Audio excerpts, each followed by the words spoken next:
Baiklah, saya Jian Valeo Rahmah dari kelas Kesmas B akan menjawab pertanyaan tentang keseimbangan asam, basa, dan cairan elektrolit. Yang pertama, bagaimana input dan output penyimpanan internal dalam tubuh? Masukan atau input adalah sesuatu yang dimasukkan ke dalam sistem yang berasal dari lingkungan. Input sistem kesehatan meliputi kebijakan, pembiayaan, sumber daya, dan organisasi.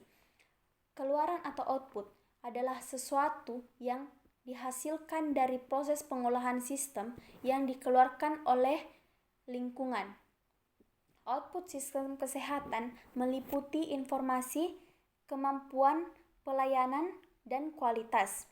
Keseimbangan cairan adalah proses yang dinamis antara fluid intake dengan absorpsi, fluid distribution, dan fluid output. Untuk mempertahankan keseimbangan cairan, maka intake antara output dan inputnya harus sama.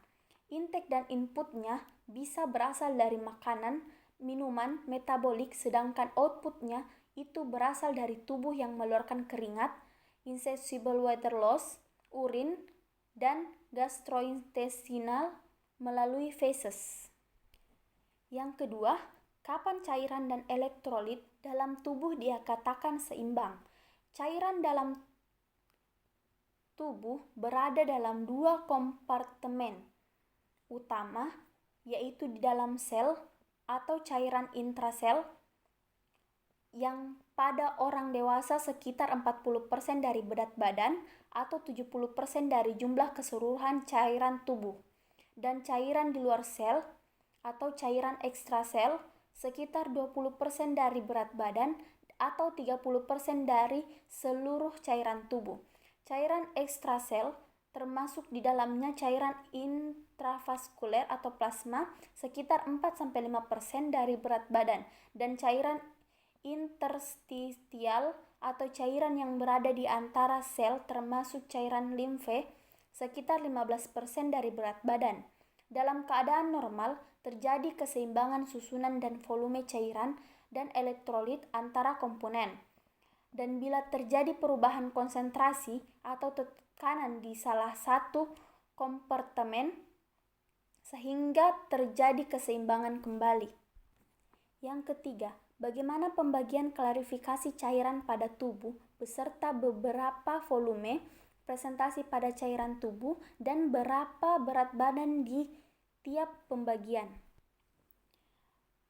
Yang pertama, total cairan dalam tubuh 42 liter, volume cairan 100, presentasi cairan dalam tubuh atau presentasi berat 600.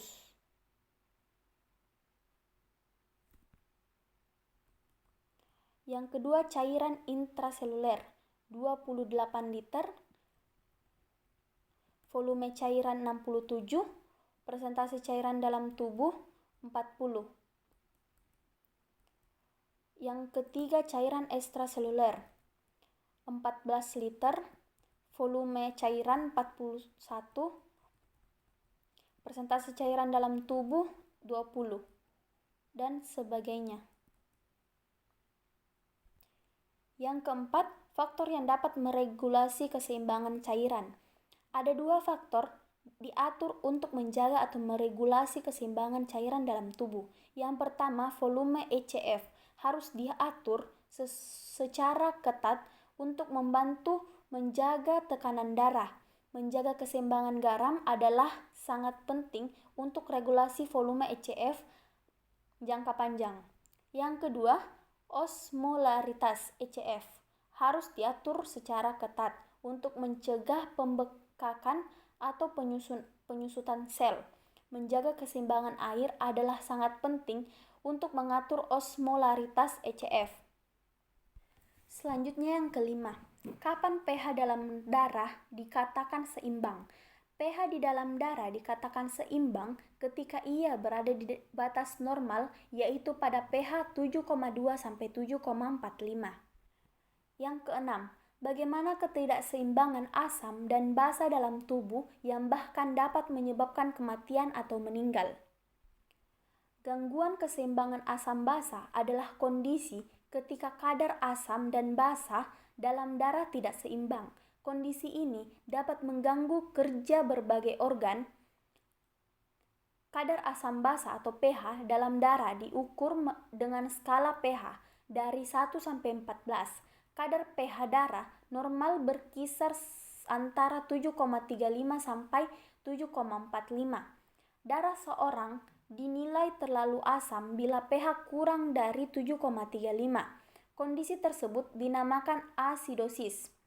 Sedangkan darah dengan pH lebih besar dari 7,45 dikategorikan terlalu basa atau disebut dengan alkalosis. Apabila jika mengalami keadaan terlalu basa sampai mencapai 8, maka itu dapat menyebabkan kematian. Jika di atas 7,4 itu alkalosis, sementara jika mencapai basa 8 akan menyebabkan kematian. Dan jika 7,5 sampai 6,8 asidosis, maka akan menyebabkan kematian pula. Jadi, ketidakseimbangan basa dan asam di dalam tubuh tergantung pada tingkat asam basanya. Yang ketujuh, kapan dikatakan asidosis dan alkalosis? Berkaitan dengan ekskresi hidrogen HCO3 dan pH urin. Ada 4 macam kategori keseimbangan asam dan basa, yaitu yang pertama, asidosis respiratori, disebabkan oleh retensi CO2 akibat hipoventilasi.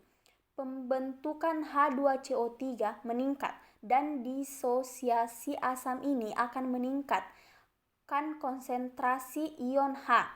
Yang kedua, alkalosis respiratori, disebabkan oleh kehilangan CO2 yang berlebihan akibat hiperventilasi. Pembentukan H2CO3 menurun, sehingga ion H juga menurun.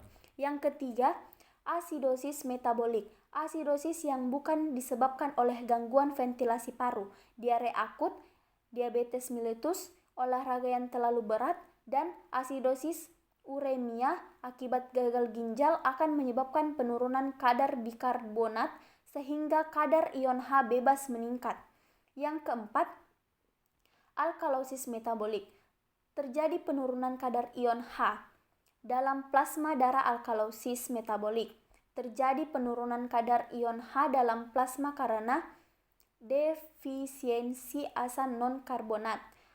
Akibatnya, konsentrasi bikarbonat meningkat. Hal ini terjadi karena kehilangan ion H karena muntah-muntah dan minum obat-obat alkalis. Selanjutnya nomor 8. Perbedaan asidosis dan alkalosis respiratori dan metabolik jika dilihat gambar neraca keseimbangan pada slide 36. Asidosis respiratorik terjadi karena alveolar hipoventilasi. Paru terlalu banyak mensekresi asam karbonat. Kondisi alkalosis respiratorik sangat singkat sehingga ginjal tidak mempunyai waktu untuk mengkompensasinya. Dan ketika pH meningkat di dalam darah, CSF dan ICF secara akut, excitability membran juga akan meningkat sehingga menyebabkan simptom neurologi seperti kebingungan dan lainnya. Jika pH meningkat cukup tajam, maka akan terjadi depresi sistem saraf pusat. Pada asidosis metabolik, hal ini terjadi karena peningkatan asam metabolik atau penurunan basa, sehingga ginjal tidak mampu mensekresi cukup asam metabolik yang berakumulasi dalam darah atau banyak bikarbonat yang keluar dari tubuh secara langsung melalui diare. pH yang rendah menstimulasi komereseptor sehingga respirasi mengkompensasi dengan hiperventilasi. Kompensasi dari hiperventilasi ini terjadi beberapa menit dengan cara membuang asam karbonat dari tubuh. Jika tidak berhasil, maka asidosis metabolik dapat menurunkan kesadaran, sedangkan neraca itu sendiri terjadi pada peningkatan PCO2 dan menghasilkan peningkatan keasaman di dalam darah dan menurunkan pH di dalam tubuh. Nomor 9. Dalil Al-Quran atau hadis yang berhubungan dengan cairan, baik itu berkaitan dengan keseimbangan dan lainnya. Pada 1980 pertengahan, para peneliti melalui alat bioelectrical impedance analysis menemukan hasil analisis berupa 70% dari tubuh adalah air. Makanan berbentuk 30% tubuh.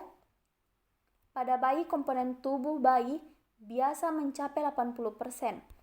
Sel tubuh yang merupakan penyusun organ dari ujung kepala dan kaki, 30%-nya adalah air. 1400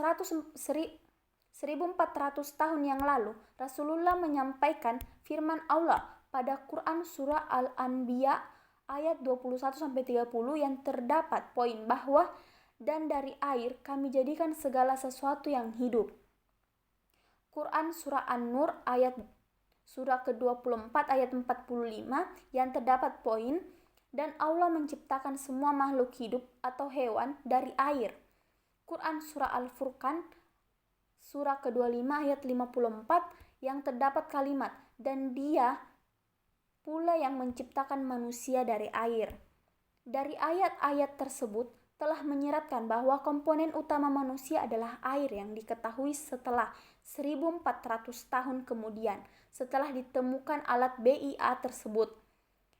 Jadi, dapat dikatakan bahwa manusia adalah air yang berjalan, air yang beraktivitas karena 70% tubuh manusia adalah air. Nomor 10. Dalam kehidupan sehari-hari, kategori makanan, minuman, cairan tubuh, dan lain-lain yang termasuk kategori asam, basa, dan normal adalah: yang pertama, makanan dan minuman yang ber-pH asam.